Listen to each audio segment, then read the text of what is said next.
if you could perform the impossible?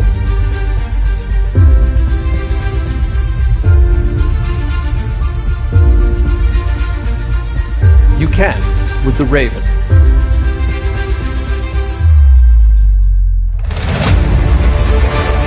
The Raven allows you to perform visual miracles that look like real magic.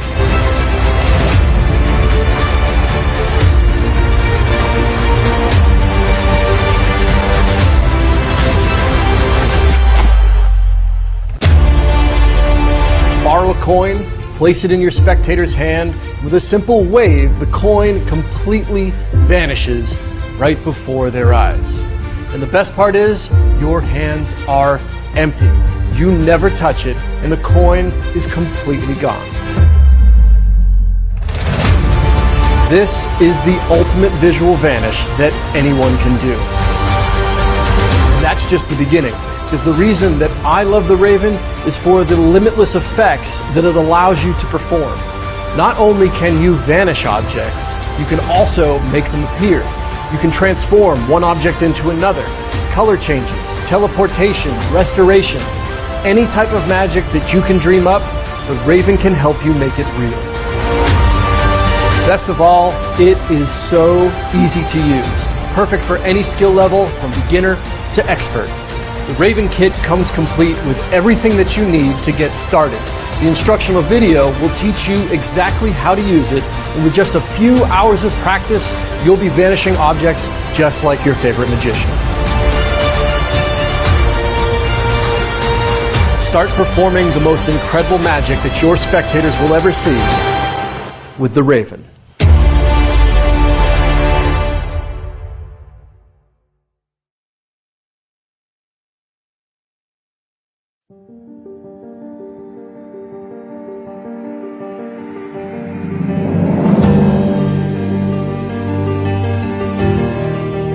Hey, what's going on? Nick Lacapo here, and welcome to the instructional video for the Raven. The Raven is one of Magic's most powerful utility devices, and I am very excited to be able to teach it to you. Now, this project has been broken down into two videos. In the first video, we're going to learn about what the Raven is, how you hook it up, how you use it, and we're going to go over the basic handling of the Raven. In the second video, we're going to cover the tricks. We're going to go over the different items that you can use with the Raven, some tricks that you can do, and a bunch of variety of ideas to get your brain going. So if you're new to Magic and you don't know what the Raven is, you are in the right place. You just keep watching this video. We got a lot to cover. If you just want to learn some tricks and you're already familiar with the Raven a little bit, go ahead and skip this video. Head right over to video number 2. Okay? Other than that, if you're here to stick with me, grab your Raven box and let's take a look at what's inside.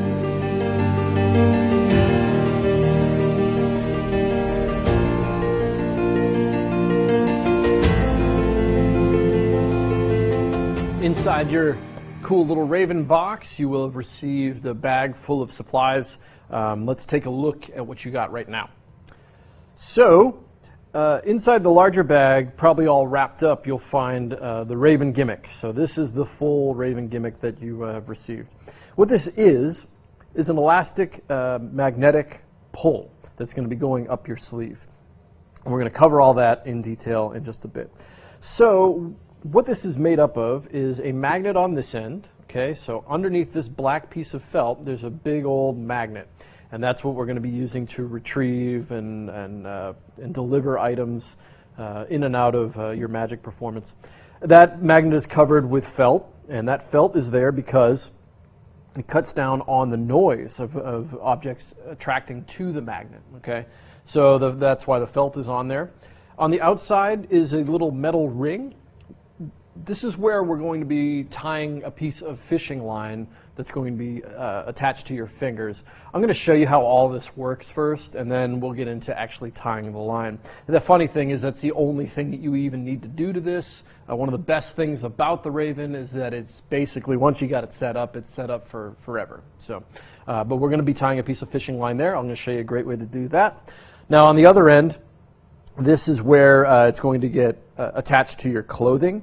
So there should be a safety pin already on this key ring here. If it's not for some reason, you just have to simply put the safety pin on that key ring. Shouldn't be that hard, and that safety pin is just going to get attached to your jacket. This, of course, is elastic. All right, so that's going to bring the Raven in and out of play. Now, you will also have received a variety of other items. One of which, we'll start here, there's a paper clip and a penny shell, okay? And I kind of left these out here in the separate because we're going to talk about these a little bit later when we get to the tricks. But you can just separate the paper clip and the penny shell out for right now. We're not going to need those. The other baggie is a little bit more important. Inside here, you will have received 2 more safety pins, a rubber O-ring, and a length of a fishing line. I believe it's 6-pound test fishing line. There's plenty of it in there, so you're not going to have to go get any or anything like that. But just in case you lose it or want to get more for some reason, I believe it's 6-pound test fishing line.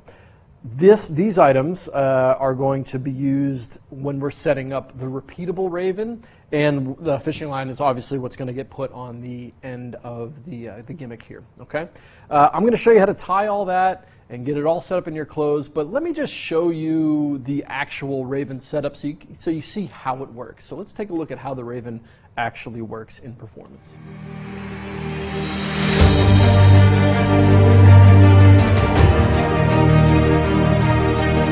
Let's first talk about the secret behind the Raven, just so you can see where it lives, how it's set up, and kind of how it works, because we have a little bit of a ways to go before you actually get it set up in your own clothing. But for right now, let me just show you what the secret is.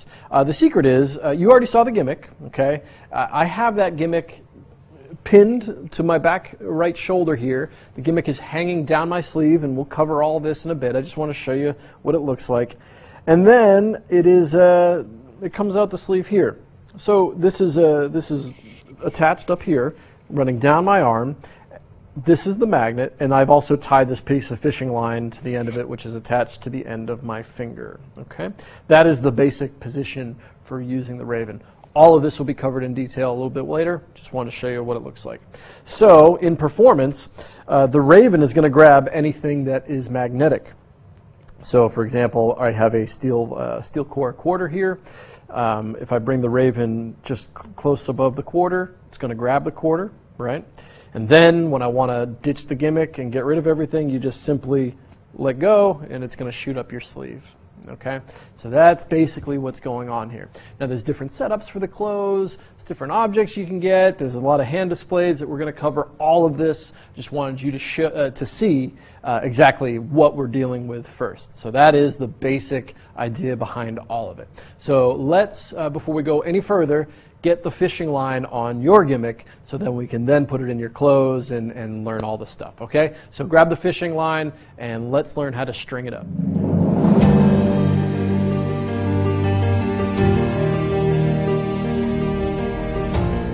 So we have to tie a piece of fishing line onto the Raven gimmick. This is the only time you're going to have to do it, and I have a way here that it seems to be pretty easy. Personally, I've always struggled when it comes to tying loops of fishing line and stuff on my magic props. I have something here that I think, or I hope, will make it a little bit easier for you and get the right length, and you'll never have to do it again. So here we go. You're going to want to grab a Sharpie and a pair of scissors for this because we're going to be cutting the line. You want to grab that fishing line from your Raven box. I left mine off to the side for right now because I want to show it to you with this nice big piece of string so it's a little easier for you to see, but it's all the same. And then, of course, grab your Raven gimmick. All right. So the first thing you're going to do is just grab that long piece of fishing line, and that's why you have so much, because you're really only realistically going to be using like a small amount of it like that, right? So don't worry about the whole strand here. What you're going to do is you're going to feed it through the end of the Raven gimmick here. Of course, mine is all twisted up at the end here. Let's get this through there so you guys can see. Yeah.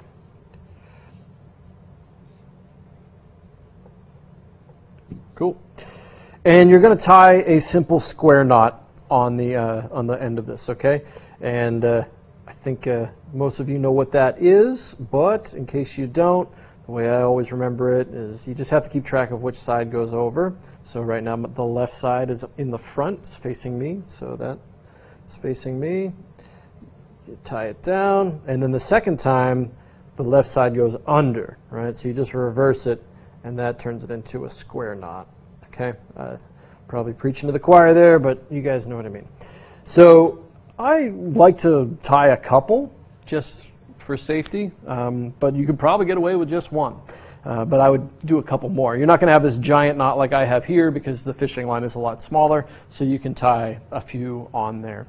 Okay, so once you got it on there, nice and tight, what you're going to do is you place the Raven in your hand. Now, what you want to do is simulate where on your hand you want the magnet to end up. And you're thinking, well, Nick, I don't know where the magnet should end up. Let me tell you where it should go. You know, this is the thing. You might end up with a different preference after you use this a lot. But you can't go wrong anywhere in the palm of your hand. Okay? I tend to like mine a little bit more up towards my knuckles, up there, towards the top of my palm. I don't like it as much back here. You might find a little different for you, but I'm going to try to shoot for getting the magnet there. And really, you know, this first time you tie one, it's not a big deal if you're off by, you know, a little bit. What you're going to do is take the long end of the fishing line and loop it around your middle finger, okay? And you're going to want to get it under the nail there so it kind of stays. And I should have thought about this a little bit before we did it. Okay, there we go. And once you get it around, this is where you grab your Sharpie, and you're just going to put a mark on that fishing line right where it ends up on the key ring on the Raven there. Okay, so you know exactly how long it should be. Okay, so now you have your little mark on your fishing line, so you know exactly the point that you need to tie onto the Raven. Okay. So, this is the same thing. You're going to feed the other end of the fishing line through. Except this time, we're going to try to tie that square knot right on to the black dot that's on our fishing line. Let me make this a little bit bigger so you guys can hopefully see it. Right there. So I know that that black dot is the correct length for me that I want to tie down, okay? So now when I've done this in the past, you try to get that just anywhere close, and you're going to tie your first overhand knot, right? But this overhand knot is where you can position the black dot on the Raven gimmick, right? So get it right where you need it, and then tie it down, right? Okay, so now that loop is starting to form there, right? And then, of course, you would tie your second overhand knot, and I can't remember if this is going to be a square knot or not, but get it down, okay? Yeah, see, it's fine. Tie that nice and tight. All right. Then all you got to do is once you get the two knots on there, be careful because your scissors are going to want to stick to this magnet. Trim off the excess. Right. Make sure you store your fishing line somewhere where you can find it again. And you will have a loop of fishing line wrapped around your Raven gimmick. If you put it on, should be the right size to where you lined it up. And again, if you need to start over again, that's fine. You should have plenty of fishing line to do another one. Maybe, you know, check it first before you cut it. You know, you might be able to save some of the knots. But hopefully that's a little easier method. What you don't want to do is just tie a loop around it. You want the two knots to be on the key ring, okay? Because if it's a loop of fishing line that is loose and can rotate, the knot can end up in who knows what position. It might end up on your fingertip. It might be a little bit more visible. So you want a static, solid line that has 2 points connected to it, not just one continuous loop that can slide around. This is the more secure setup that you want, okay? There's a couple other things here that you might be interested in. If you are concerned about this coming off, you can always throw a dab of hot glue on the end of the Raven gimmick here to really solidify those knots in place. that's something you can do. In my experience, once you get a solid couple knots in there, it is just not coming apart. So there's that. Also, this is just another small tip. While you still have that Sharpie out, and if we come in tight on this, you might want to color in this ring. You shouldn't flash this in performance. It's going to be really hard to flash this in performance, but you know what? Why not? You know, if it's going to be out in the open and for somebody to catch, you might as well hit that up with the Sharpie. You might, you know, just color all that in so that just in case, you know, some people like to do something like that. All right. So I thought I would mention that. I don't need to color the whole thing in for you right now. Let's show you how to put this in your clothes.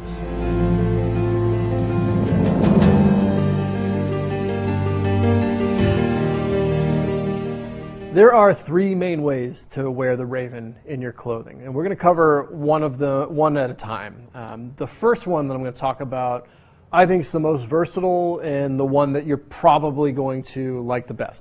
So I'm going to show you how to put it in there, and then what can be accomplished versus the other ones. So the first one I'm going to show you is what you saw at the beginning, the one with the Raven coming down my sleeve. And you know, everything comes in and out of here. All right, and so to do that, it's very, very simple. I've got a white shirt here laid out, and I'm only using the white shirt to represent this jacket so that you can see it, because it's a little darker on the inside of here. So this white shirt will help you see exactly where it's going. But just imagine that this is the jacket. You can perform the Raven in a long sleeve shirt. It's just you know, a style preference for me. I'd rather wear a long sleeve coat than a long sleeve shirt, but you know, whatever you feel more comfortable in. So if I wanted to put the Raven in this shirt, I'm right-handed, so I'm going to want the Raven on my right sleeve. So we're going to be working over here, and I want the thread, or the fishing line, to be about 2 inches up my sleeve. So right here, the line is like it's about here. My sleeves are pretty short on this. I usually have a cuff out here, but the fishing line's coming to about here. So to do that, you're just going to feed the Raven, the magnet side, down your sleeve, right? And I'm going to get out of the way so you guys can see in just a second here. Once I get the Raven down there, and move this over so everybody can see. So you guys can see the Raven sticking out there, and the loop of fishing line is about, I don't know, it's about 2 inches there from the end of my cuff, right? So I know, if this is stretched out, that my safety pin should be about here. And I think you're going to find that in almost any time you're putting the Raven in anything you wear, that this length has been figured out over the years, where it's just, the safety pin is almost always going to end up on this clothing seam. I'm not sure what this is called, but it's you know, this is a great place to put a safety pin because it's a little bit more reinforced, right? You're not going to end up like tearing your clothes or anything like that if you stick the safety pin through here. So right now I know, and let me open this up so maybe you can see. Okay, there's that fishing line. Right now I know that that's a good spot for my Raven gimmick. So I would go ahead and pin this in place right here. Okay, so that would just go in like that. Okay, and that's another reason why you can pin it on this, because the safety pin's probably not going to come out the back side unless you shove it all the way through, right? So this is from the other side, you're not going to be able to see it because I have it pinned just on that nice little piece of cloth that is there, right? Now, if you put this on, and the line is too short, you can just simply move this down this line. If it's too long, you move it up. Okay, and that's it. It's a real easy setup. Now, when I say 2 inches here, I mean basically, and we're going to go over how you retrieve the line after all this, but you just want to be able to, with your opposite hand, reach up your sleeve and find that line quickly, all right, and pull it out. You can also grab it with the same hand. This is a technique that I'll show you, but it's not something I think you were going to want to rely on, but it is short enough where I can actually grab it with one hand, okay? So that's where you want your line to be. Again, as long as it's in a general area for us to start, you'll learn after practice and performance, to make those fine adjustments. But for right now, I've probably already talked too much. This is exactly where it goes. This is where I have it here. Now, the benefits to this one setup are reach, okay? I can be anywhere and perform the Raven. I can perform stuff out in the open, on a table. I'm covered at a lot of great angles. The next one that I'm going to show you is restricted in angles, but better on reset.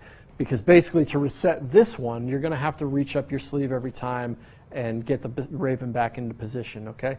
So the next setup not only is better on reset, but also allows you to perform with your sleeves rolled up in a button-up shirt. So let's take a look at the second Raven setup.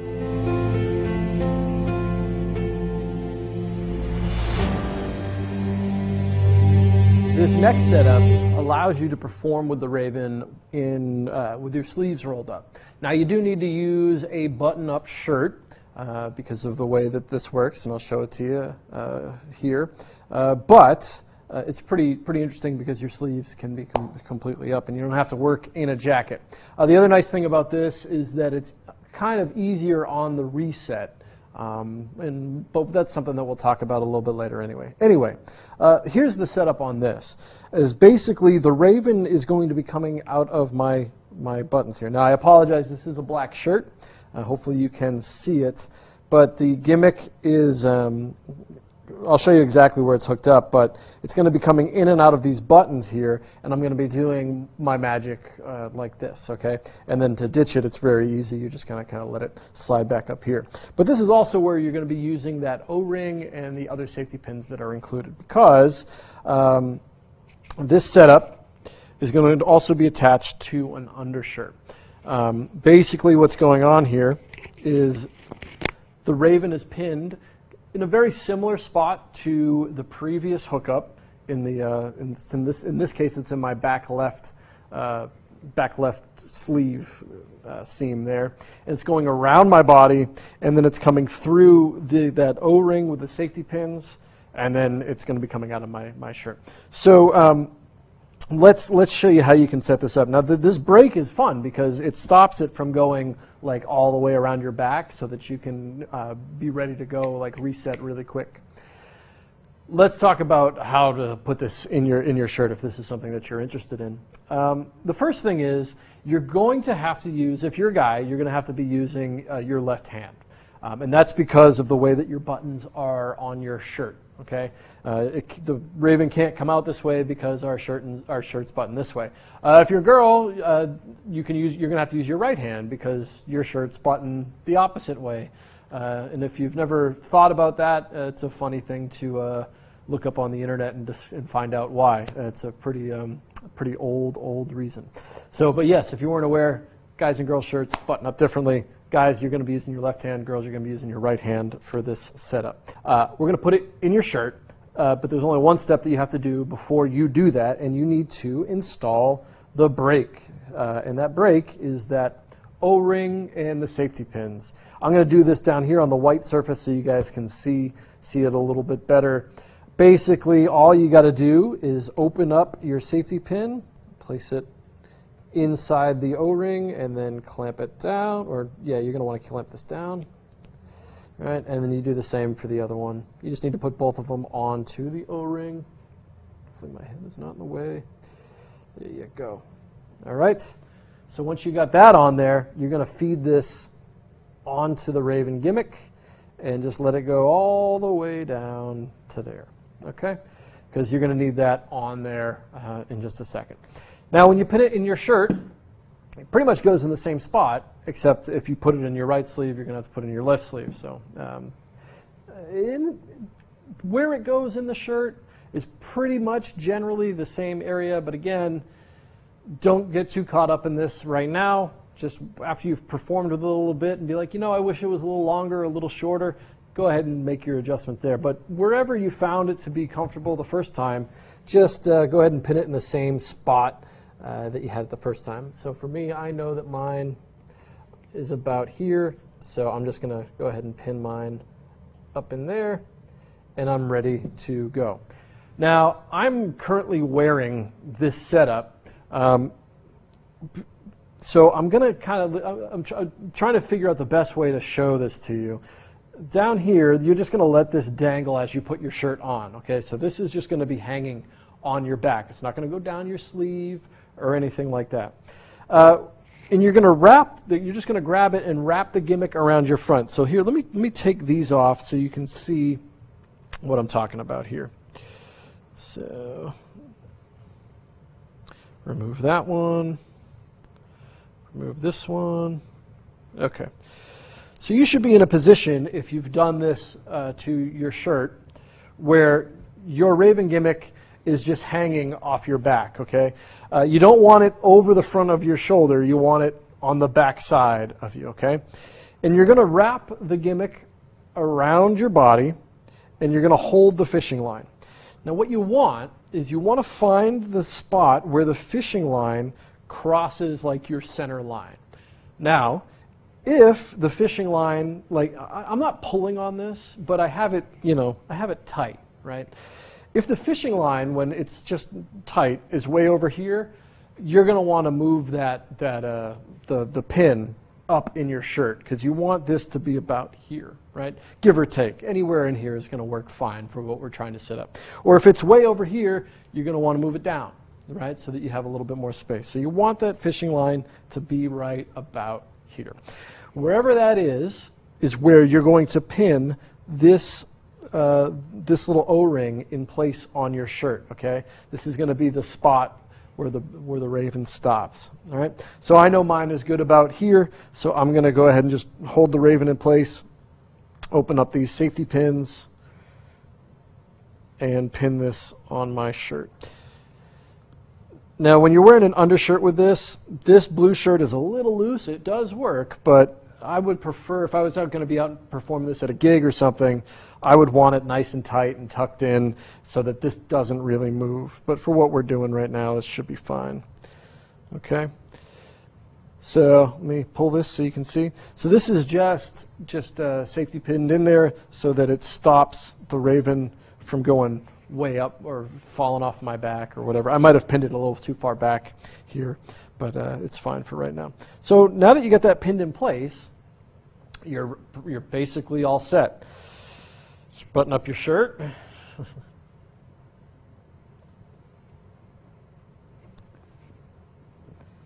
Okay.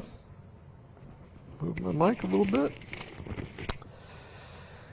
You're going to be using the lower buttons, not way down here. I mean, you can, I guess, if that ends up being more comfortable for you, but you're going to be doing your magic here. It's going to be a little bit more comfortable up here.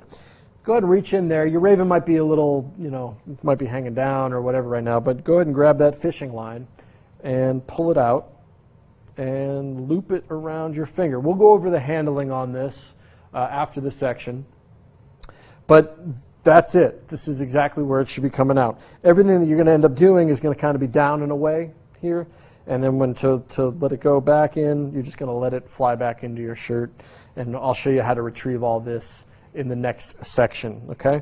But that's where it comes in and out of. Right here, like that, all right? So that is the short sleeve setup. I have one more setup to show you, and then we're going to get into how to handle the Raven in performance. All right? So let's take a look at the last setup.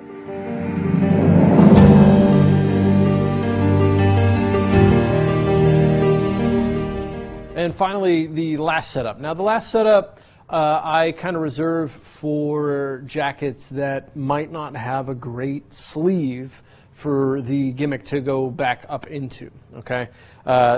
That's kind of like your hooded sweatshirt category, which is a great thing to be able to perform the Raven in, because maybe you're not the type that wears a jacket or even a button-up shirt. At least with like a hooded sweatshirt, you can still perform it. It's just the setup's a little different. So I'm going to have the Raven gimmick in this case clipped to my right side, and it's going to not go down my sleeve. Okay. I'm going to pin it in the same spot that I've been pinning it, like just below this little line up here. You guys have seen exactly where I've been pinning mine.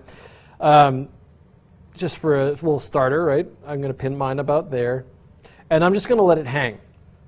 All right, so if we come back over here, you should be able to see mine. It's hanging right here. Okay, so the retrieval on this is you're just going to have to reach behind you and grab it. Okay, and again, I keep talking about how we're going to go over the handling on all this, and we will just after this section. But basically, this one is just going to be coming out of your jacket like this, right? And that's it. What's nice, as opposed to the short sleeve setup, if you are right-handed, you can use your right or left hand with this, but you are limited again with where you can perform. Everything that's you're going to do is going to have to happen out here. You can't like really move your arm out, otherwise your jacket will open with you because it's pinched right there, right? But anything you want to do, you can just sneak the gimmick back up underneath your jacket. It's actually really easy to ditch because it's wide open. You can come nice and close and let it fall in. But it's a really simple setup, and it's a good way to still be able to use the Raven even with a jacket that has like tight wrist sleeves on it, or even just an open shirt like that. All right.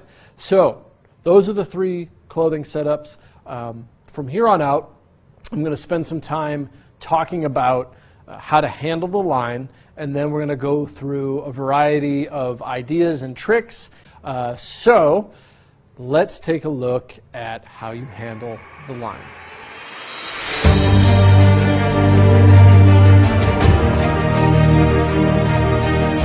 Here's how you handle the line with a jacket on. I have at the moment the Raven is down my right sleeve, and the fishing line is accessible about a couple inches up. So when you're getting ready to perform with the Raven in this sleeve setup here, you're really going to have to reach up with your opposite hand and grab that line. All right. Now you could do this in a moment in your routine where you have a second to do that, or you're just going to have to start with the fishing line already out. One thing I like to do is I'll loop that fishing line, and make sure we get this here, around my middle finger all the way up to here. Now that's not where it's going to end up later, but that allows me to like kind of rest like this, maybe holding on to my jacket, and I can have my fingers curled. One of the problems with being in a get-ready position with the Raven all the time is that your hand has to be extended. Now, that while we're talking about it, this is the position that we're always going to be trying to go for, is basically that line is going to be running around the tip of my middle finger. If you can get it under your fingernail, great. It's not required. You might be able to just get it around the tip of your finger, whatever is the most comfortable, right? But that is the position that we're going for. So going back to what I was talking about, I'll start with it sometimes around my finger here, so I know exactly where that line is. It's in play. I just have to be careful with this hanging out a little bit higher than it should be, right? So maybe it's like, hey, do you have a coin I can borrow? Or whatever trick I'm about to perform, I can have it here. And then all I have to do to get in position is maybe as I'm having them sign the card or whatever the trick is I'm just going to come over with my opposite hand and bring that line up around my middle finger, okay? And that's it. Now, when you're in this position, you want to try to have your hands mimic each other as much as possible, right? So I might do something like hold out your hands like this for me, right? And then while they hold their hand out, you could turn this hand up and bring their hand close. This is maybe when we're going to do a coin vanish off the spectator's hand, which we'll show you in a little while later. There's a couple moves that you can do to show your hands empty. They look like this. This is the I believe Chuck Leach called this the open hand move, which is a lot of fun. And it's very, very clean, very deceptive too. Basically, all you're doing with this Raven still wrapped around your finger is you're going to kick your ring and your pinky finger underneath. Basically, your ring and your pinky finger are going to go underneath your hand and between the Raven as you turn your hand over. So it's like that. And the Raven ends up on the back side of your hand. So should look like from an exposed view. I hope that's exposed, right? So you can kind of see that there, right? It's a great little move to show your hands empty. It's going to look best with your right side towards the spectator. I mean, you don't have to stand this way. You can kind of, once you practice it, you can do it dead on to the spectator as well. Especially if you're wearing black clothing, there's going to be nothing for them to see, okay? And it's just a simple gesture anyway. You can also perform the same move up here. So you can start with your hands empty up here, and you can come down, right? So sorry if we're going crazy on the camera there, but basically this is the same thing. It's just I'll kind of turn here so you can see. It's on the back side of my hand, and then it's going to go to the front like that, right? So if I want to just bring my hand flat down, I'm just moving my fingers behind the Raven gimmick as I bring my hand down, okay? That's a great way to display your hands empty for any of these routines that we're going to be going through. So let's say we're going to produce a coin, and we're going to go over the tricks as well, but maybe I already have a coin stuck to my Raven gimmick. I'll bring my hands out like this, and I'm just going to rub that coin off of the gimmick, right? I still have the magnet attached to the bottom side of my hand. I'm going to go up and down and let that coin attract to the Raven gimmick. And then to ditch, when you're in this position, what you don't want to do is to let go so far away with so much tension that this thing fires up your sleeve and like makes a big disturbance, like when it hits all up here. What you want to do as much of the distance work for the gimmick as possible. And what I mean by that is, like, you know, relaxing the gimmick as much as you can. So for this here, and I'm going to do this slow, so I'm going to hold the sleeve open so you guys can see. I'm going to try to curl my finger in as I come to a more relaxed position with it, as opposed to just letting it fire up my sleeve. So there's a big difference between that. There's a sound difference too, right? And something a little bit more gentle in the motion of making it disappear, right? I'm going to almost curl my wrist in and kind of cut the distance down of how far the gimmick has to travel. It's going to kill some of the sound as well. I think that makes sense. And that all comes just with a really soft performance style when you're doing a vanish, which we're going to cover all those tricks a little bit later, but I just wanted to show you that right now. So that's how it comes in and out of play when it's up your sleeve. Now, while I have it here, I'm just going to go ahead and move that gimmick, the Raven, out of my jacket and use it as if I was doing a maybe with like a hooded sweatshirt. So maybe these sleeves are tight and I don't want the gimmick to come up my sleeve. This is that setup that we were just talking about, where it's hanging off my back, right? So to retrieve this one, there's really no clever way to do it. You're just going to have to grab it. You're just going to have to find it, and then start with it around your middle finger, maybe, or already around the tip of your finger, like this, right? So it's the same thing. You can have somebody with a coin or card or whatever you're doing, and on the offbeat, we're going to place it on my middle finger. Now, as opposed to the last one, my mobility is limited here. Again, this is what I was talking about with the setup. Everything that I do has to kind of be over here, right? And you're going to have your arm cover this. Black clothing is going to be best for this, but your arm should be in a position to be able to cover this line up, right? So again, if I was going to do a trick over here, you know, you can make the coin appear, you can make the coin disappear, and then ditch it back up your jacket. For this one, you definitely don't want to shoot it back up, because if you shoot this one, it's gonna show, right? It's gonna actually hit the back side of your coat. So what's nice about ditching this line is you can just actually let it, you know, let me turn this way. After I pick up whatever I'm going to make vanish, I'm just going to cut the distance down and let it slide underneath my jacket. You might not have been able to see that. So basically I would do the magic out here, and then as my hand relaxes, I'm just going to let it go back underneath my coat, right? So I'm going to put my other shirt on so I can show you how to handle the line with the button-up shirt. I'll be right back. I think you're going to like the way that this short sleeve setup resets and is easy to get in and out of. As you remember, this is the one that comes out of these couple buttons here. So let me go ahead and grab the line, and that's where the Raven's coming in and out of. So it's pretty easy if you have this set up in a good way to get in and out of it. First is just you can simply just relax here on the center line. And when you have that offbeat moment, you can just reach in your button and grab that line. But what's kind of fun is you can use your other hand as well to kind of cover it up. So as you reach in, you grab the line, and you have it here. The other nice part is you're pretty much in position to put it on the tip of your left finger, right? In all the other ones, you kind of have to go from here to here to get it on there.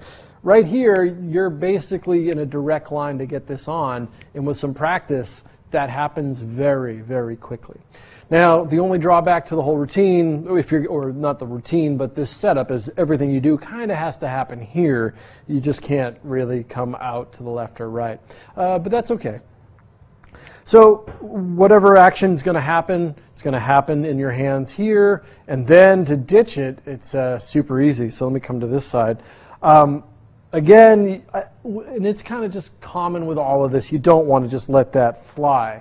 If you do, it's probably going to get hung up on your shirt, right? There's an easier way to let this get back into your shirt. And that is when you're coming up to make something vanish or whatever you're going to grab, look at how we're in a direct line right now to my shirt. As you come closer, just let that thing guide in there. And then also remember that it is attached to my back shoulder. So if my shoulder moves, it's going to bring that thing in there, okay? So let me grab this one more time. Hey, where'd you go? There it is.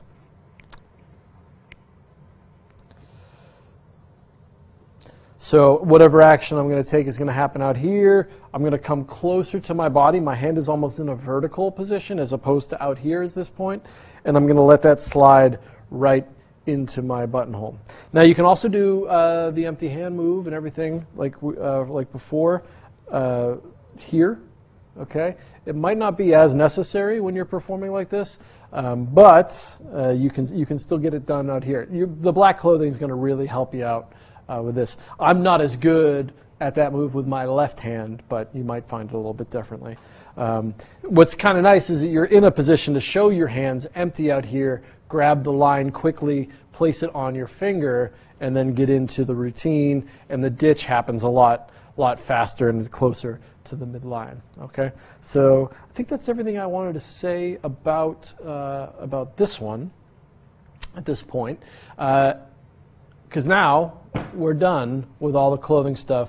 It's time to talk about what you can do with this device. So grab your penny shell, your paper clip, and I'm about to show you a whole bunch of other stuff as well. And we're going to learn some tricks. Congratulations, you made it to the end of the setup video. Now that you know how to use your Raven, it's time to learn some tricks. Go ahead and head over to the Raven Tricks and Tips video, and I can't wait to show you some more. So we'll see you in a bit.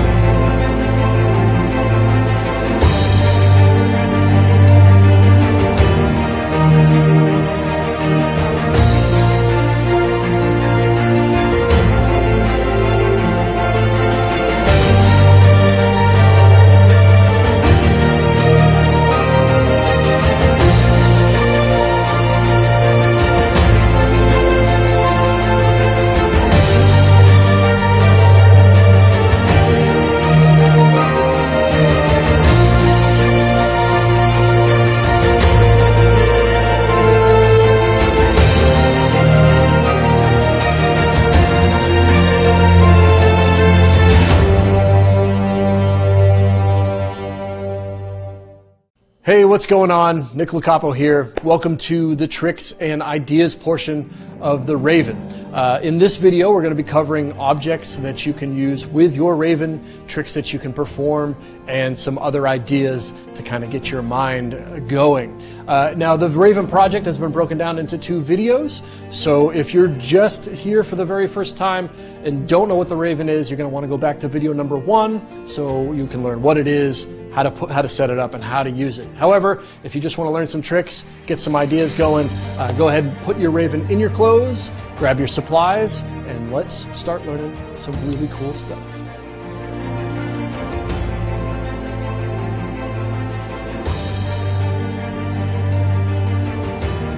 What can you do with the Raven? Well, the answer to that is, well, it's a hard one to answer because there's just an endless amount of things that you can do with the Raven.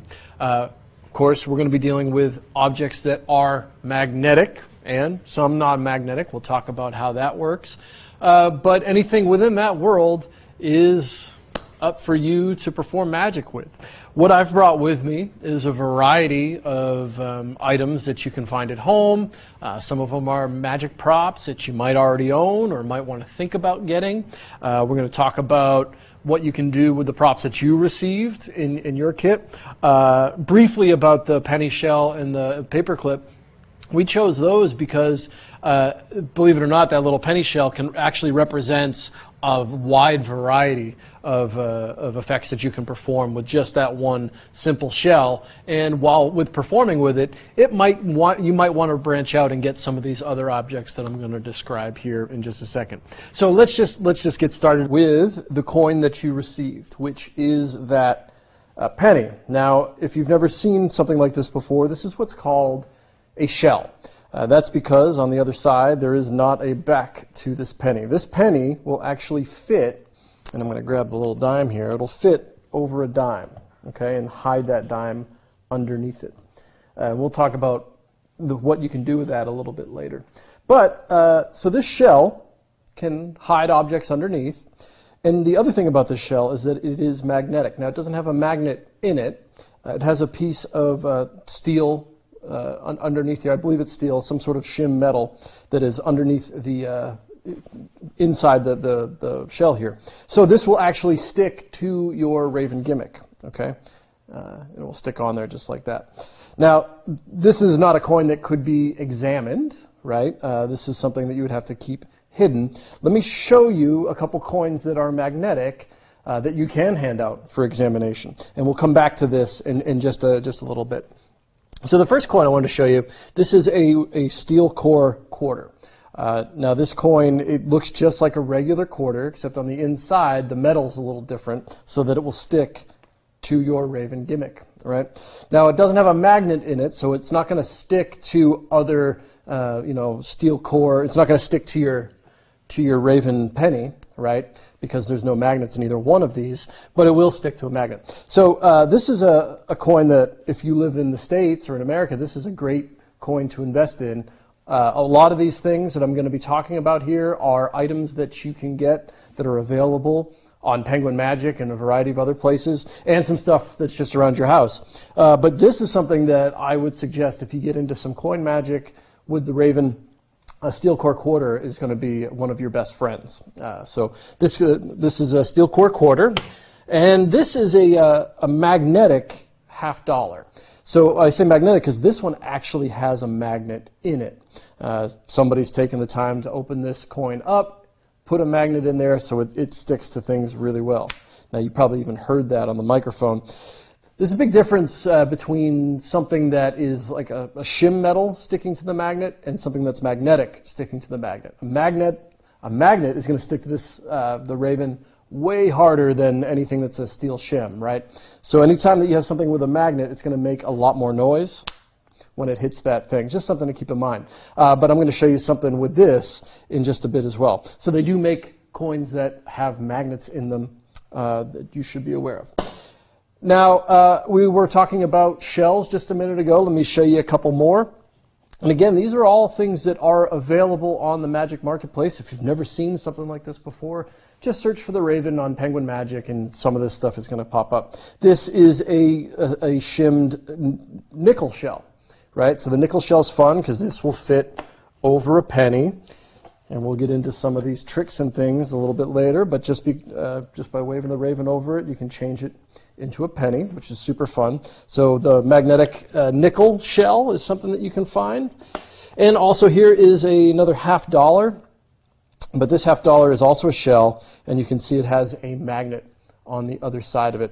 This is one that I believe I made. I don't know, I've had this for a long time. I just had a $50 shell, which is something that's available, and on the inside here I hot glued a disc magnet that I had. So this will stick to the Raven as well, making it magnetic just by adding a magnet to it, right? So that thing will stick there. And these are great because you can hide all sorts of stuff under this big coin. So you can change the $50 into another coin. In fact, that's a trick that we did on the video. And just by placing a penny in my hand, you place the shell on top of it, right? All you got to do is with your Raven, you just wave over that $50 and it changes into the penny. And what's nice is you could shoot that up your sleeve if you wanted to, or do your hand turnover move. Let me just mention my sleeves real quick. I'm going to be going through a lot of stuff here. I decided to roll my sleeves up just so I could retrieve the Raven a little bit easier, so it's a little quicker. I just didn't want you to think that, like, hey, Nick, your Raven is showing this whole video. It's intentional so you guys can see it. Okay, I just want to be able to grab it quicker. Okay, so there's a variety of, like, magnetic coins that you can use. Now, if you live in the States, that solves some problems for you. But if you live somewhere else that not in America, you're probably aware that your currency might be magnetic. If you live in America, you might not realize that a lot of other countries have magnetic coins already. If you're anything like me, I have like a drawer at my house that's filled with different coins that I think are cool. If you want to find the magnetic coins, all I did was shove my Raven in the drawer and grab all the different coins that stuck to it, right? Here's a couple that I grabbed from my drawer at home. Like this is a Canadian 5 cents. This is a magnetic coin, so that'll stick right to the Raven. I also have an English penny, also magnetic. And this is one of my favorite ones. This is I think it's a little bit older, but it's from Mexico. It's a big peso. And man, this, I don't know what's in it, but it sticks like hell to this Raven magnet. And you'll hear it right there, but it's actually hard to get off. It's one of my favorite ones to perform with just because it's nice and big and visual, and it's a little different because it's got a cool image on it, right? So a lot of foreign currency is magnetic, and you can use it with your Raven without having to do any other alterations. Now, you also received a paper clip in your kit, right? Now, the paper clip I have here, I believe is a little bit bigger. I think I lost the one that came in my kit. But the reason we included the paper clip is to show you a couple different things. One, you can use the paper clip just to vanish if you wanted to, because it is magnetic and it will stick to the Raven. So it's a nice object for you to practice with. The other thing that it does is it allows you to, it's a nice example of how to make something that isn't magnetic so that you can vanish it. So here we have a dollar bill, which of course is not magnetic. If we fold this up and then place the paper clip on it, you know, now this is a magnetic bill that you could, of course, vanish, right? But it doesn't also have to be on the outside. You could fold the paper clip up inside the bill. All right, now this is kind of a bigger one. So if I fold once like that and another time like that, I could lay the bill in my hand, and simply by waving the Raven over the bill, now it's gone. All right. So you could either, you know, if you were going to borrow a bill and make it vanish, you could hide this in your hand and load it on the back of the bill. That seems a bit much, but maybe just simply tape the paper clip to the back side of a bill that you want to make vanish. All right. So now I can show the bill. I can fold it up once, twice. Of course, I'd be ready. And then just with a simple wave, I can make the bill vanish like that. So the paper clip's a great way to make something magnetic that isn't typically magnetic, right? And we've done that. I wanted to show you that with a variety of other items as well. So for example, this is a box of matches, right? Not magnetic at all. You could use the paper clip inside there, or you could, if you have one laying around, maybe this is something you just want to go grab, is a magnet. This is just a simple disc magnet that I have laying around the house. I'll throw it in the matchbox, right? And now this matchbox is ready to be stolen with your Raven gimmick just by simply adding either the paper clip or a magnet. For things like this that are a little bit bigger, I probably would prefer a stronger connection. Remember what we talked about just a minute ago. The magnet is going to be a stronger connection to the Raven than something that is just like a shim metal, like the paper clip. Okay? But, for example, we used a paper clip in here. This was something that was in the video. This is a chocolate bar. The chocolate bar is still in there. I don't want to open it up just right now, but all we did was carefully open up the candy bar, toss the paper clip inside, and then reseal it up with some double stick tape, which, of course, makes the candy bar magnetic. Right? So there's nothing special going on there. This is just now a candy bar that is is a magnetic candy at this point. So it's not in the candy or anything, it's just hanging loose on the inside, but that's a simple way to make a candy attract to a magnet. Here's some other items that you might already have around the house that are magnetic. Poker chips are great. So poker chips, some of them have a steel center. Some are just made out of clay, right, and they're really light. But some of these, like mass-produced ones, have a steel core in the center of it, so it'll actually, vanish when you want to. While I have this, I do like producing the poker chip a lot. This is a nice little sequence to do just by simply having the poker chip on your Raven already. You can show your hands empty using the turnover move. And just reach over and just slowly rub that poker chip off, right?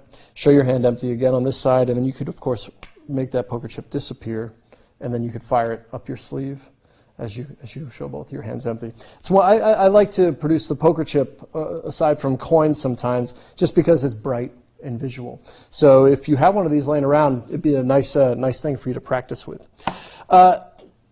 Zippo lighters are really interesting because they're also really magnetic. I mean, they're a little heavy, but they'll still stick to the Raven magnet, right? So how cool is that? Not that I think you should smoke or anything, but if you're working on a manipulation piece, or you just want to do something cool at the bar or for your friends, you can simply just make the lighter appear. To me, for something like a lighter, I'd rather make it appear than vanish, because it's just like a cool offbeat moment. Hey, do you have a lighter? Let me see. Oh yeah, I got one right here, right? So simple, just stuck to the Raven. I just kind of hold my hand out to get ready to take the Zippo off. So from the back side, it'll look like this. I just kind of come up, grab the lighter, and just pull it off the Raven magnet. Let the Raven go wherever you want to ditch it. So I think that looks really cool. Now, of course, you could vanish it if you want to. It's just you're going to have a sound issue, right, when it attracts to the magnet. If you were doing it on video, that'd be a different story. We're going to talk about video a little bit later, about some of the advantages of using the Raven on video. But yeah, the lighter, super easy to do, and you might have one laying around the house. Are the regular lighters as well. These will also stick to the Raven. You could do the same trick. Now, it's only going to be the top that sticks, right? So if you're going to do this, I would do it with the smaller one. The bigger ones will have a tendency, even this one kind of wants to fall down, right? But if you keep it at the right level, you can get it to stay up there, right? So you can make this appear or, disappear, whatever you prefer. But you might want to play with that. Knives. Now, this is if you're new to magic, there's a great old trick called the color changing knives. This is a knife from one of my color changing knife sets. There's nothing special about this knife. It is just a white knife, but it will also stick to the Raven quite nicely. Just a little side story here. When I first got the Raven, I was trying to figure out what I could actually do with it. What trick would I do with it? And the Raven is a great thing to be able to clean up some routines that you might already know how to do, right? So for example, if you're familiar with the color changing knives, you'll know what I'm talking about. If you're not, it's not going to matter. But one of the things with the color changing knives is that the ending is sometimes, it's always had a rough ending a little bit. One of the ways that you can end the color changing knives is make the knives disappear. So this was the first routine that I ever put 1 and 2 together, where I was like, oh, maybe I'll use the Raven at the end of the color changing knife routine. That way I get a really nice visual moment at the end of that routine. So it's a little side note, but what I'm trying to say is that I was able to use the Raven to like assist in another routine that I already did. And so that's why I wanted to show you the little color changing knife. But of course the Raven will stick to that. Here's a magic product. Now this is what's called a PK ring. If you're not familiar with these, this is a ring that is magnetic. This is a magnet. All right, it's not steel shim. It is an actual magnet. So this will stick to the Raven gimmick here. Right, stick right on there. Now this has purposes outside of outside of the Raven. There's a lot of routines that you can do with a PK ring. Again, search Raven on Penguin Magic, and you'll be able to find these. This is a fun routine to be able to do with it. If you feel like wearing the PK ring, you can come over, take the ring off, place it in your hand, make the ring vanish, right? Or you can make it reappear and make it come back. So this is a fun thing to be able to work with. There's a lot of magnetic rings on the internet as well. There's a lot of different styles and things you can get, but that's a great little thing to invest in if you are interested. Okay, we're just moving through some more objects here that you might have already. This is just a button. This is just a pin, a button. These will stick to the Raven, no problem. Altoids. This is a fun one, just because it has like another dimension to it, right? You can open it up and you can take things out of it, kind of like the Matchbox, right? So you can put the mints back in, and of course this will also stick to the Raven, right? Going to make a big noise, so you're probably going to have to do that one on video if you really want to do it. But Altoids tin will stick to the Raven. Here's something along the same lines of the dollar bill. This is a mini Rubik's Cube. But inside of it, and I'm not going to pop it off here, I'm sure you're aware that you can pop off the little squares on a Rubik's Cube. My friend Seth, he just popped those off and then put a couple of small magnets in there for me, right? So this will stick to the Raven. Now in the cool clip that we had there, all I'm doing is I have my Raven on my hand, holding the Rubik's Cube out there. I know that there's a magnet right here. I just simply wave, and it grabs the cube, and if I come back and I grab it again, right? So let me turn this way so you can see what I'm talking about. It just looks like this. And you can do that over and over. No, really pretty moment, and it's quiet, right? So I really like the magnetic cube. That's a fun thing to be able to do something with. And then here's another example of something. This is actually a magic product called Sharp Shot, but you don't have to have this. This is a Sharpie that, I don't know if I really want to expose the secret, but there is some magnets that have been embedded inside this Sharpie marker, and this will of course stick to the magnet as well. There's a cool video in there where you can make the Sharpie disappear, shoot it up my sleeve. The way that works is just simply how you probably think it already works now. You're just coming up with the Raven, throw it on the magnet. I like to leave my hand in the same position as it was holding the item in, right? Kind of leaves a little bit, it kind of gives you a frame or an idea of where the item was, and now that it's not there, it helps you understand that something is gone from that picture. Right? So that Sharpie has some magnets in it, and that's how that vanishes. Okay, so there's a variety of stuff that you can use right away with your Raven gimmick. Now let's transition into some more of the tricks that you can do with it, and I want to show you a couple performances right now.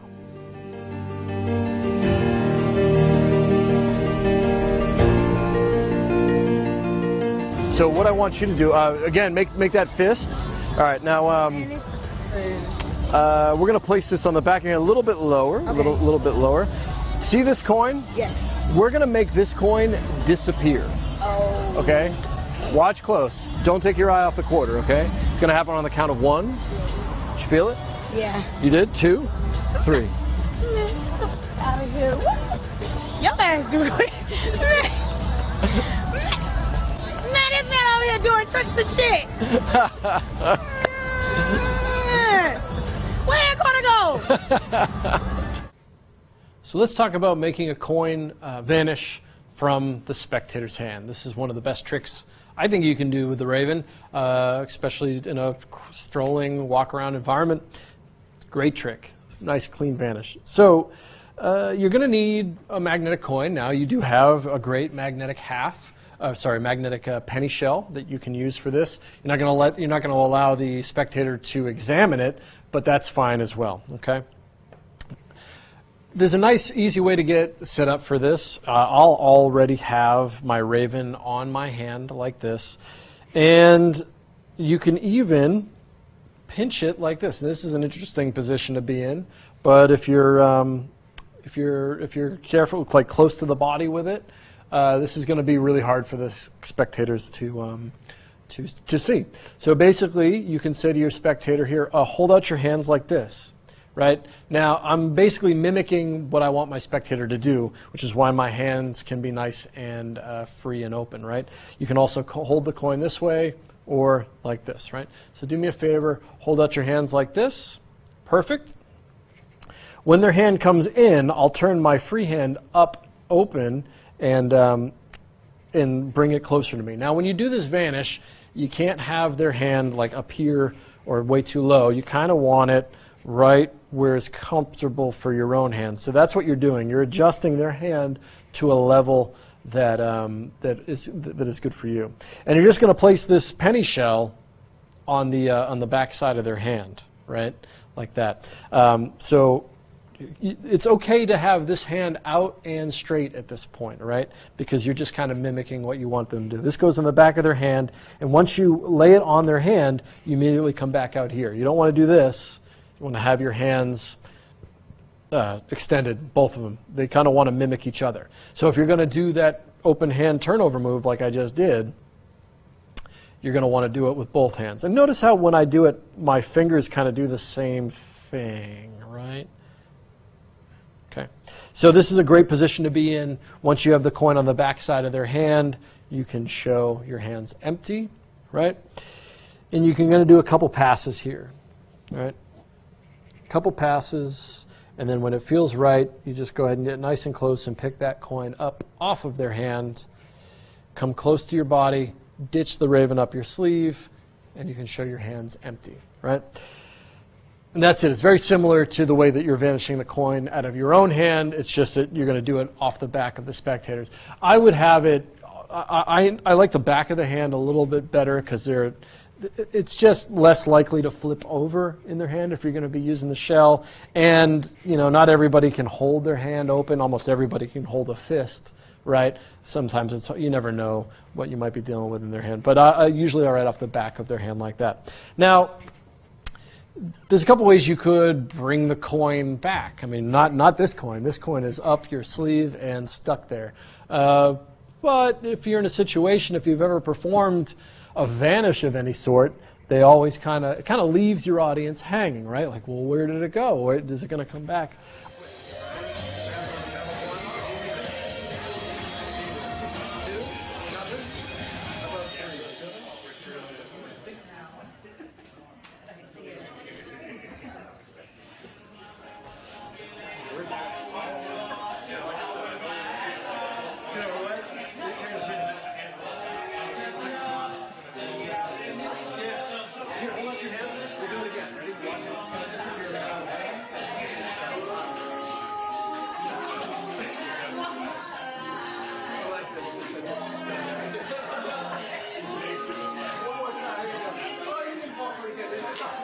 It's a classic move from Bobo's Modern Coin Magic, where I'll just take a regular penny, and I'm going to move this table here.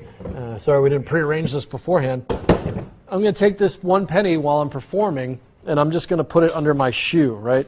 So I know that that penny's on the ground, and I'm just going to step on it, okay? I'll have my spectator come over, and we'll vanish the penny in their hands, and then I'll say, well, do you know where it went? And then I focus my attention down and show the penny underneath my shoe. So the penny has come back, right? So you reach down, grab the penny, you say, hold out your hand one more time, and you drop the penny in their hand, and the penny disappears again. And if that fooled you, if you've never seen this before, it's just one of the best little cleanup vanishes. I wanted to include it here because it's a great little addition to any coin vanish that you're going to do, and that is the coin just reappears back underneath the shoe. And you can show that as well. So this is a great old move. It's in Bobo if you want to see it. But basically, as you reach down to pick up this coin, you're just going to, I'll do it from this side.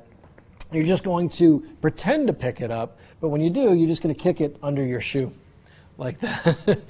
Swear to God, it works every time, right? And you can just make it disappear in a very easy way. And you can do this as many times as you want to, but I thought that's a nice thing to do.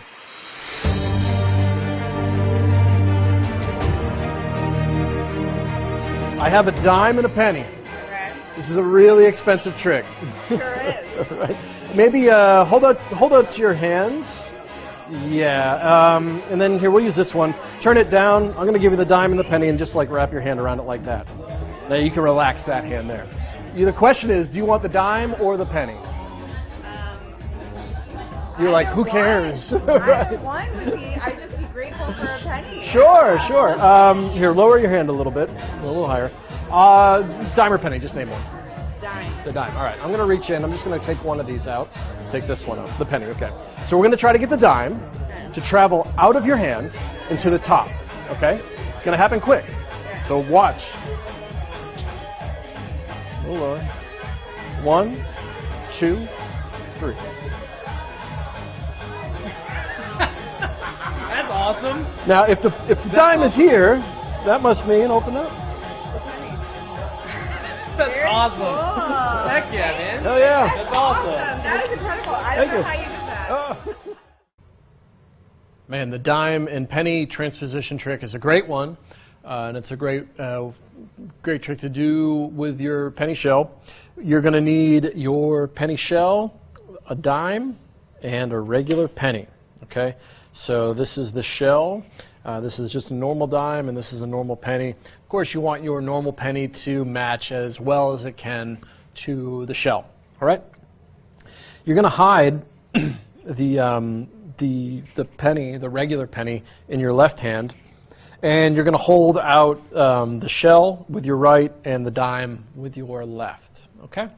And you're going to show this to the spectator. Say, I have a penny and a dime. Obviously, you can't show them the back side of the penny, but that's okay. All right. You say, here, hold out your hand. And as you do, you're going to go ahead and place the shell on top of the dime as you say, as you gesture, hold out your hand. And you're going to square these up. And as you do, you're going to put the other penny underneath it. All right? There's no move here. It's just in the action of, okay, here, hold out your hand. I'm going to give you the dime and the penny. And what you're doing is you're shelling the dime inside of the penny shell, and you're just adding the penny to the bottom of it. So again, it just kind of looks like this. There's really no move to it. Here, I have a dime and a penny. Here, do me a favor, hold out your hand for me, and I'm just stacking them all up. Okay? So that dime is underneath here with a penny underneath it. All right? You say, hold out your hand for me, and you're going to place the coins in their fist like this. Right? Now, I know that the penny with the dime on it is the one on the top, and I'm going to ask the spectator, would you want the dime or the penny? And it does not matter what they say. If they say penny, you say great. You reach in and you carefully take out the penny and the dime. Okay, so if they say penny, you're going to say, all right, I'm going to reach in and I'm going to grab the penny. Okay, and that of course has that dime underneath it. Right, and I know where it is because I've placed it on the top side.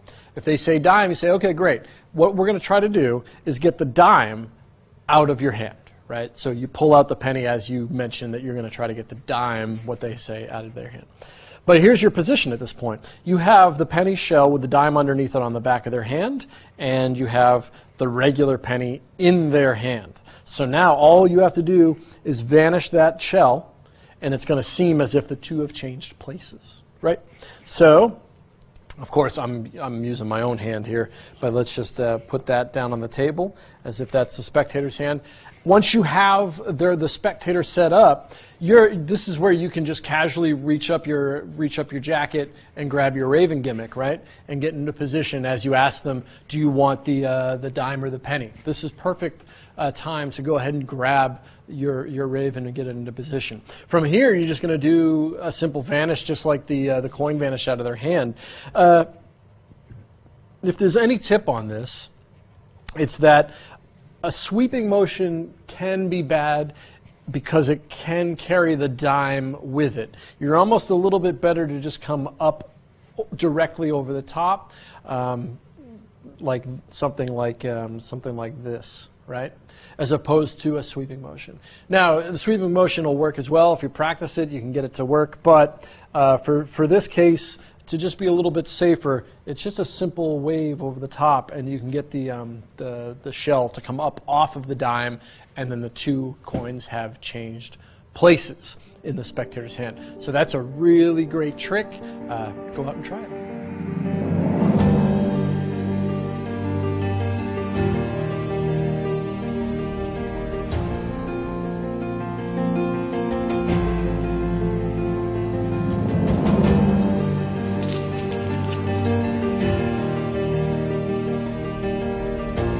Here's a great way to produce and vanish 4 coins. It's a great, really stunning trick, a great trick to do on video. I think a lot of the stuff you're about to see from here on forward are things you could do in the real world, but also play very well on video. And again, we'll talk about what you can do on video with the Raven, why you should be performing with the Raven on video a little bit later. But here's a really cool, stunning trick. Uses the Raven a little different. This is 4 half dollars, and the bottom one is that magnetic half that I showed you at the beginning. The other 3 here, non-magnetic. So I'm just going to stack all 3 of them up on top of that magnetic coin. Get my Raven out. And go ahead and stick all 4 coins to the Raven. Check that out. Isn't that cool? So now I have like a loose load on the back of my Raven. I started the routine by my hands spread like this. I actually started with this hand up here and pointed down. This hand is already in the turnover, get ready move here. So the first step is to just turn my hand over to here. And that's it. It's just a simple hand turnover. And I'm going to rub the coins off the bottom of the Raven gimmick. I guess I'll turn this way, right, so you guys can see. So it goes from there to there. And then you're just going to rub the coins one at a time. This is one of the hardest parts, is just getting the coins nice and spread out, right? So, of course, from here you could show your hands empty. That's a really startling production. In fact, you could end there if you wanted to. Maybe you go into a 4-coin routine or something. Similarly, I'll do that afterward. After that, I stack the coins up and then vanish them. Now, this is a little tricky part because you got to do it with one hand. So I just let the coins fall right on top of the magnetic coin and make sure that that's at the bottom. I still have my Raven gimmick. Just pass my hand over it and let the magnet grab all 4 coins, right? Show the backs of both hands, and then of course you can do your turnover move and show your hands empty. This is not something that I would fire up my sleeve. I think if you had big enough sleeves, it might work, but you're also running the risk of this getting dislodged, and then you get 4 coins flying around. But I think for a nice video segment, you know, being able to finish here is just fine. The turnover move, I think if you're familiar with the Raven, is something that you've been doing or known about for a long time, you might have the tendency to think that you always need to shoot the Raven up your sleeve at the end of your routine. It's a great way to end, in fact, the cleanest way to end, right? But really, all you have to do is show your hands empty. If your audience sees your hands empty, their guard is down, right? They're like, well, let me see the hands, let me see, oh, they're empty, right? After you show your hands empty, then you can relax and then gently let the coins up your sleeve like I just did, right? I kind of prefer that structure, especially when it comes to stuff like this, that I'm not 100% confident are going to be able to go up my sleeve easily, right? So I think that breaks that trick down pretty well for you. You can also do it on the table, which works pretty nice. I'll show you a clip right now as I'm talking of a few poker chips being produced on the table. And really, those poker chips are the same as this. Remember, I showed you the one earlier, how they have this steel core. I just made sure that that bottom one had a little steel core, right? Now, I'll do the same thing here. It's the same idea on the table. I'm just going to rub those coins off the Raven, and you can produce them one at a time. Oops, just dragging that one a little far on the table. Show your hand empty, right?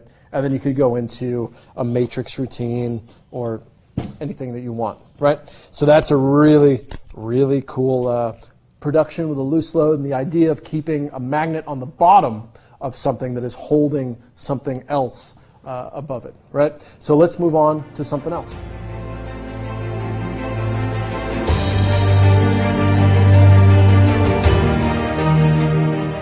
This torn and restored card, super cool, right? The other thing that's interesting about what you're about to learn is it uses the Raven as a holdout as well. Let's just go through what we did there.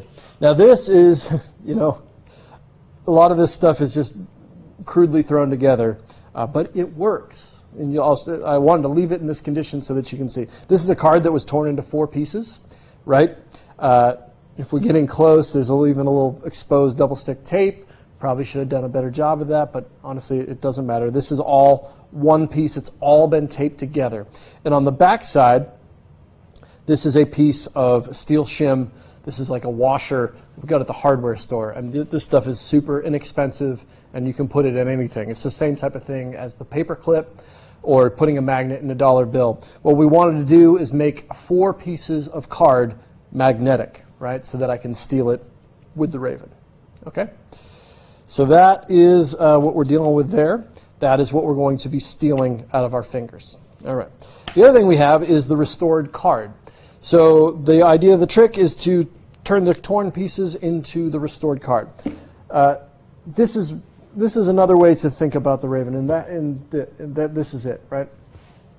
We're going to be holding a card out using the Raven pinching the card between my hand and the gimmick. Okay. So you got to make sure that you know it's far back enough so that you're not flashing on the edges here, right? But that's a good position to be in right there. Okay.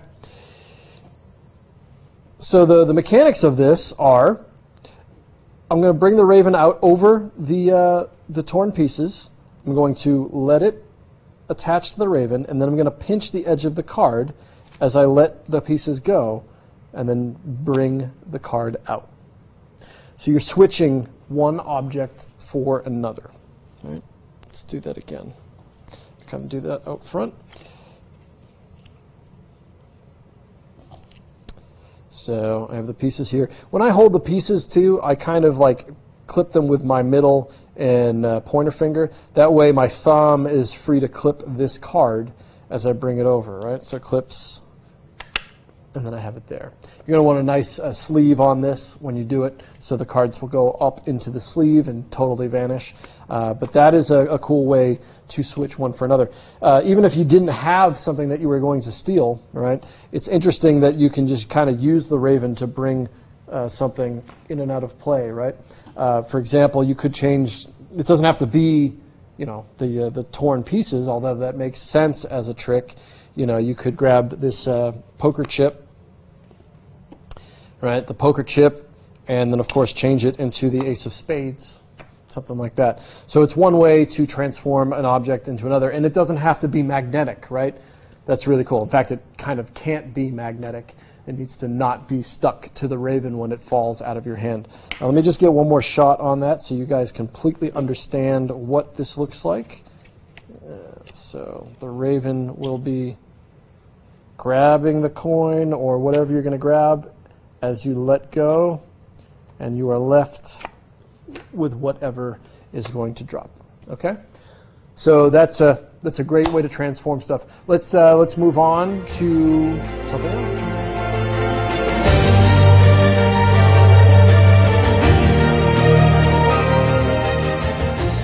steel balls are like a really cool item to use, and they have an interesting property when it comes to dealing with magnets, right? These are steel ball bearings. I used them in a totally different trick at one point. But these are just really heavy, nice steel ball bearings, right? So the Raven will, of course, pick them up. And it's nice, too, because they're like a heavy, shiny object, right? But the interesting thing about it is that they will stick to each other, right? I guess all this stuff, but there's something different about the shape of it that doesn't quite make sense, right? So all three of these balls will just hang out together there. It's like really heavy, but you know, we're still holding on to it. In the trick that you saw me do, I used the two of them, and I even was able to execute the turnover move.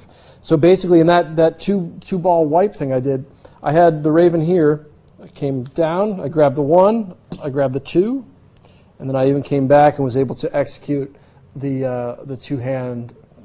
You know, there's nothing in this hand, but basically the right hand has a ball dangling there, right?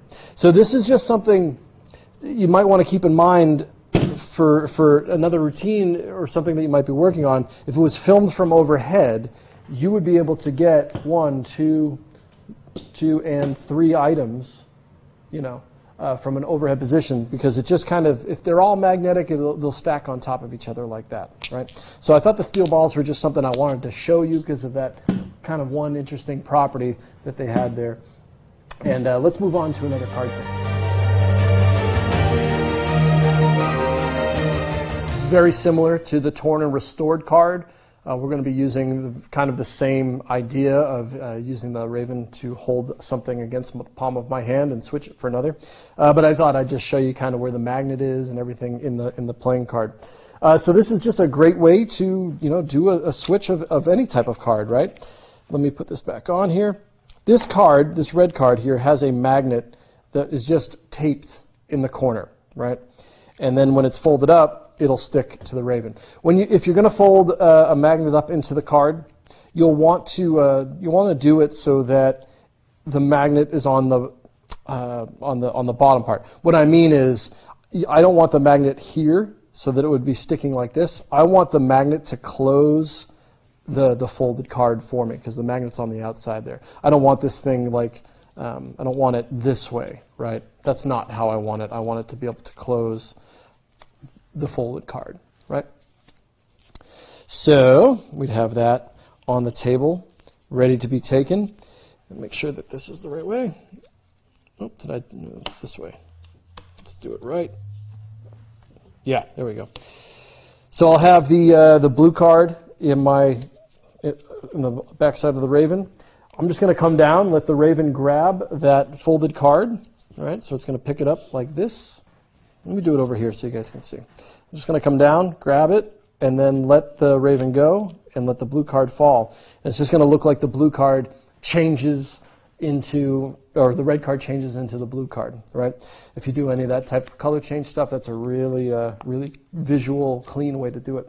Another fun thing is just using this folded card to change not into a blue card, but let's go for something else. So here is, watch this, we're going to take the folded red card, we're just going to give it a squeeze, and you can change it into this cool little origami paper crane. Now, I'm not going to teach you how to fold the origami paper crane. You can probably look that up on YouTube or whatever. But, you know, get your mind turning a little bit. You can change anything into anything, really. And this is the same exact trick that we've already learned. Raven is on there. We have a folded card with a magnet on the inside of it, and this little paper crane is just chilling on the behind my Raven gimmick on the other side of my hand. And again, I'm just going to reach down, pick up that card, let the Raven go, and, you know, I kind of squeeze as if something's happening, and you can reveal the paper crane card. And you can give that away, which is a cool souvenir.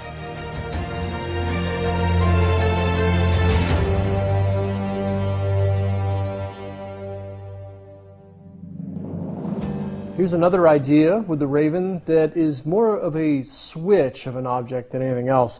I'm going to be showing you a coin bend that you can do, that you can do with your penny shell as well. So you'll need your penny shell here, and then I also have a penny that is bent in half. If you need one of these, the easiest way to do it is with a couple pair of pliers. What you'll want to do is wrap a regular penny in just a thin cloth, and then pliers on both sides, and just bend the penny in half. The cloth is only there so that the penny doesn't have any damage on it from the pliers as you pull. But that's it. So just bend a penny if this is something that you want to do. But it kind of illustrates another idea that you can use the Raven for, and that is switching one object for another and not using the Raven as a whole. Well, let me get there with you. So what I'm going to do is I'm going to place this bent penny in thumb clip. We call this thumb clip. This is all this is it's just clipped between my thumb and my pointer finger. I could put it here. It's just it could fall a little bit easier, and I wanted to show you something that you can do from thumb clip, because you can also use the rest of your fingers for some sleight of hand techniques. So let's keep the penny in thumb clip, and then I'm going to have the penny shell in this hand, right? What I'm going to do is come over. The idea is I'm going to pick the penny up. That's all I'm making it look like I'm going to do, right? So I'm going to come over. I'm going to let the penny shell attract to the magnet and drop the bent coin out of my thumb clip, right? As I pick up the penny, and that's it. So it should just look like I'm picking the coin up. Let me do it from the front. So I'm just going to reach over, and what I'm going to make it look like is I'm just picking up the penny, right? Nothing's changed to the spectator because I still have a shiny looking coin. They don't know that it's bent at this point. Now there's a couple ways that you could bend the penny. You could do it like magically by like squeezing your hands together, or you could maybe do some sort of fake bending of the coin. And then you could hand that penny out, which is really, really kind of fun. So let me do it one more time with like the squeeze idea, right? So that's going to go there. Just going to reach over, grab the penny, drop it, and squeeze the penny like that. And now I have a bent penny, right? So that's a way you can do a coin bend routine with the Raven as well that ends up really clean, and you can give this away. It's also like a way of just switching an object, right, really cleanly. So the object can be the same, but maybe there's something, hidden, written on, maybe you have a piece of paper that you can steal and then bring in an object that has something secretly written on it for another magic trick or something. But you can also use the Raven as something to switch one object for another, okay? And while we're talking about switching one object for another, let's just talk about like changing one bill into another. So earlier I had a dollar bill that we added a magnet to. Now this is just a magnet, or it could be the paper clip, or it could be a piece of steel shim, and this is just a piece of tape on the back side of that dollar. Okay, so I have this. I'm going to fold it up, right? And just like the folded card, you want to make sure that the side that you're going to attract to the Raven doesn't end up with this loose end. You want it to be this way, right, so that it picks up the whole packet, so the bottom slams shut. So I have that dollar bill in my hand, right? Now, all you need to do is have a $5 bill or a 20 or 100 or whatever you're going to change one into another. You can fold that up and you can leave it hidden behind your Raven gimmick, and it's the same move that we've been talking about for a little bit, where you can change the 1 into a 5. So it's a great way to change one bill into another. But maybe you're just switching a dollar bill for a dollar bill. Maybe the bill that you're switching in, you've memorized the serial number of, right? Or it has a special gimmick of some sorts that you want to use for the next trick, right? So it's a fun way to be able to switch one object for another. Okay, we just got a few oddball ideas left. Let's move on to the next one.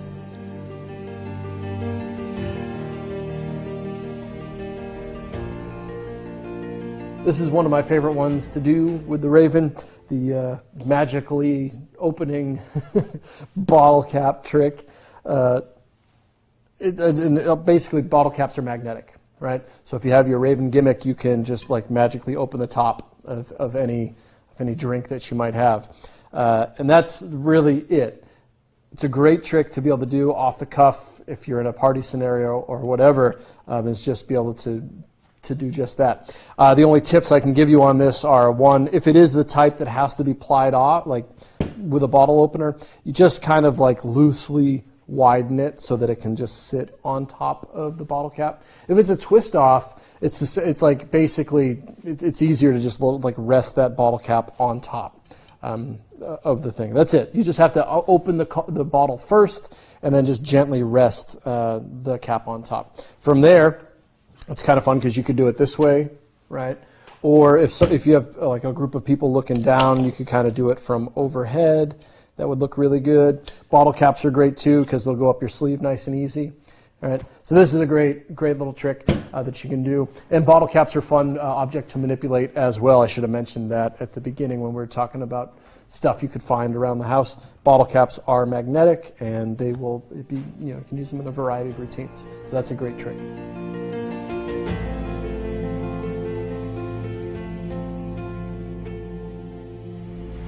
Hearing salt shaker.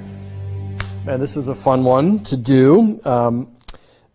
We're going to talk a little bit more about Raven on video, and this is one that I think you kind of have to do on video. The angles on it are not great, but let me show you what the idea was when we were kind of putting all this stuff together. And it's just that the top of the salt shaker is magnetic, right? So you can, easily steal a salt shaker. It seems ridiculous, but from overhead, you can kind of still do the turnover move and not show. It's going to look bad from where you guys are right now, but maybe from the overhead right now, you can keep that salt shaker pretty well hidden. You got to be a little careful and get the shot right, but you can do the turnover move with the salt shaker underneath. The production that I used was simply once I showed both my sides of my hand, came down to the table, nice and slow, rested the salt shaker on the table, and then we shifted the camera to the front as I just dragged the Raven magnet down the side of the salt shaker and then revealed it, right? You don't necessarily have to fire the Raven up your sleeve at that point. I mean, you could. I didn't bother because we were just doing it for the one shot. But that's it. It's just the salt shaker. The top of it is magnetic and could stick to the Raven, right? So it's just just think about stuff that's in your life that has magnetic properties to it, and think about the fun things that you could fool your friends with. Salt shaker is one of them. Let's move on to the last one.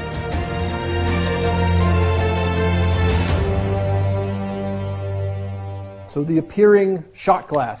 Not only is it cool because it's a shot glass, but you're also producing a liquid load. I wanted to include this here just so you can see, how you might come up with your own stuff with the Raven. I'm just trying to kind of push the boundaries of what's possible here. I have a shot glass that has a lid with it. Now I got this. This came with a magic trick that I bought called Stabbed and Shot by Bill Abbott.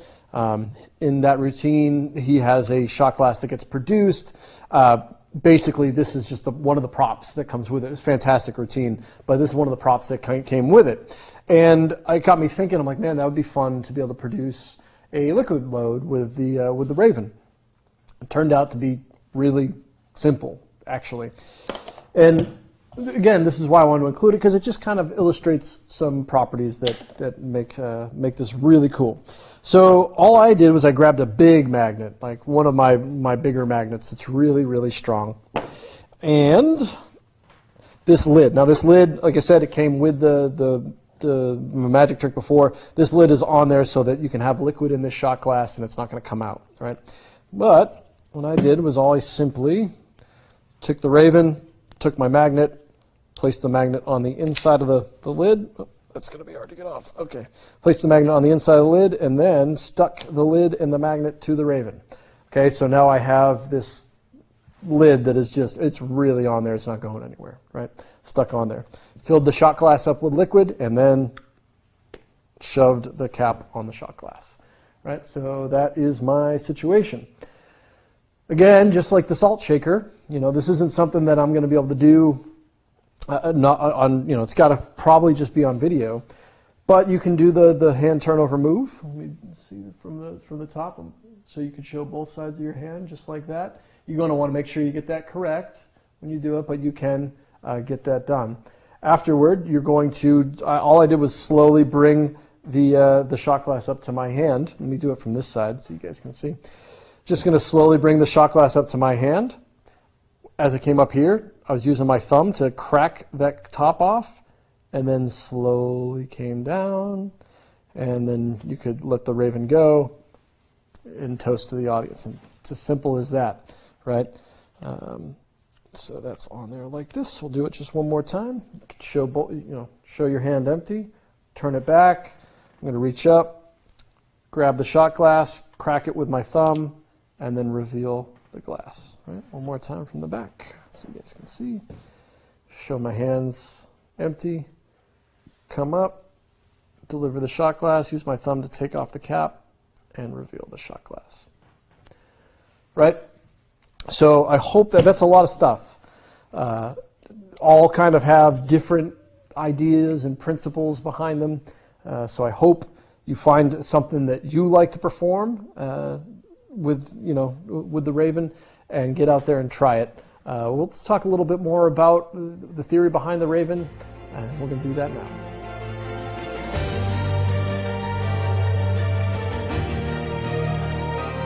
Well, that was a lot. I'll be honest with you, I love the Raven, but there's so much that you can do with it. It was challenging for me to try to touch every little base on it. So I hope you got a lot out of this video, but really, it really is up to your own imagination. So you're going to be coming up with your own routines and your own ideas for things to vanish. Hopefully these techniques can get you there in a position where you are comfortable performing. Now, let's talk about performing with the Raven just briefly before we wrap up here. In my own experience in performing anything like this, I've found throughout the years that it's just easier. You could practice this stuff at home all the time, all you want, but you still might not have the confidence to bring it out and try it. And that's okay. But what I would suggest is just put the Raven in the coat that you use when you're out. Okay? It's almost more fun to maybe you're out at a bar or a party or you're somewhere and you were smart enough to just put the Raven in your coat, even though you had you didn't think you were even going to do it that night, just to have it on you, right? Maybe just try bringing it out and putting it in your hand in front of people, right? You don't have to show anybody a trick, but getting comfortable in an environment outside of your house with it is going to get you closer to performing it in the real world. I used to get caught up all the time in my own house, and I'd never actually bring it out. I wouldn't put it in my shirt or my jacket just because in my head I'd think, I'm not ready to do it yet. And it was probably true, but having it on you in real world scenarios is going to get you there quicker, whether you're practiced it or not, right? So just put it in your coat, because you're going to be out and you're going to go, oh man, I have the Raven on me. Maybe I'll try it, right? And that's good for you, because that real world experience is really going to help you out. Now, when it comes to doing any of this stuff for people, these tricks are great tricks, but they're also tricks that can be utilized with sleight of hand. So if you're new to magic, I do suggest picking up some materials on sleight of hand with coins. Majority of the stuff you're going to be using with the Raven is probably going to be coins, especially at first. So I cannot recommend Modern Coin Magic, Bobo's Modern Coin Magic, highly enough. So that's a great place to learn some basic sleight of hand techniques with coins. Also, here on Penguin, the Tarbell course, it's one of the first lessons. It might be lesson 1 or 2 is sleight of hand with coins. Tarbell 1, 2, or 3. It's somewhere right in there. That's a fantastic lesson to learn how to manipulate any small objects, and it's a great companion that would go nicely with the Raven. But I mentioned the sleight of hand thing because really, and especially in today's era of magic, the Raven is fantastic for video. So if you're performing magic on camera, on your social media, or whatever, man, the Raven is such a great route to go to make an object vanish, even like a ridiculous object vanish, just because you don't have to worry about angles, and you don't have to worry about the sound, or even maybe the giant object that you're making vanish flying up your jacket and hitting the back of your jacket, right? It's a great tool to use for video. So really get your mind going in that direction. I'm not saying don't use the Raven in a strolling gig. Use the Raven in a strolling gig. However, next time you need to do something on camera, man, the Raven is one of your best friends. A little trade secret is almost anytime you see anything amazing disappear on a highly produced TV show or something, they might have used the Raven. It's just such a versatile tool. Why not? It's so clean. So use it in your own work as well. And finally, while you're here on Penguin, please leave this product a review. It's going to help everybody make smart purchases when they're on our site buying magic. So please leave this product a review. If you have any questions, drop it on the little question area for the Raven product.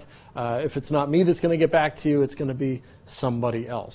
Special thanks to Chuck Leach for his amazing creation and video, which I learned a lot from. So if you do get a chance to watch Chuck's video on Introduction to the Raven, you should watch that as well. All right, I'm done. I'm done talking to you. Thanks for spending some time with me. My name is Nick Licapo. I'll see you next time.